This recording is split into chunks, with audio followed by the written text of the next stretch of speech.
आणखी एक मोठी बातमी, रशियाच्या 3 कोटी बॅरल तेलाची भारतीय कंपन्यांकडून खरेदी झाली आहे। रशियाने युद्धामुळे कच्च्या तेलाचे भाव वाढवलेत।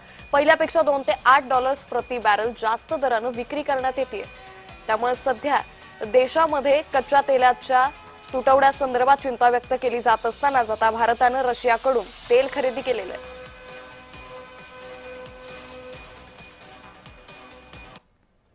मार्चमध्ये रशियाकडून भारताच्या तेल खरेदीत 45% वाढ झाली। मार्चच्या 11 दिवसातच 15 लाख बॅरल्स तेल खरेदी करण्यात आले। संपूर्ण फेब्रुवारीमध्ये 10 लाख बॅरल्सची तेल खरेदी केली होती।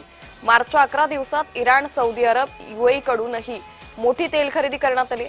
रशियानंतर सौदी अरेबियाचा भारताचा सर्वात मोठा निर्यातदार देश आहे। फेब्रुवारीत सौदी अरेबियाकडून 10 लाख बॅरल्सची तेल खरेदी करण्यात आली आहे।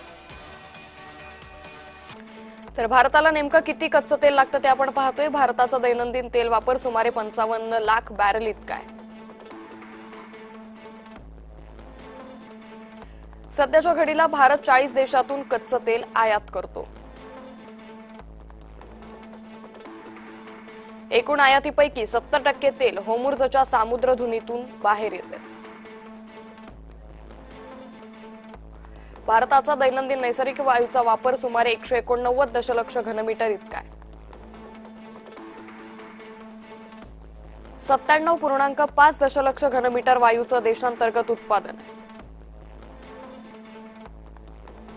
सध्या जवळपास 47.4 दशलक्ष घनमीटर पुरवठ्यावर परिणाम झालाय।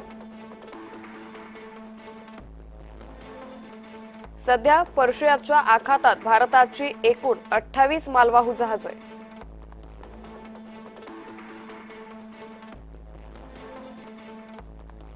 24 जहाजे होर्मुझ सामुद्रधुनीच्या पश्चिमेला, त्यावर 677 भारतीय खलाशी आहेत।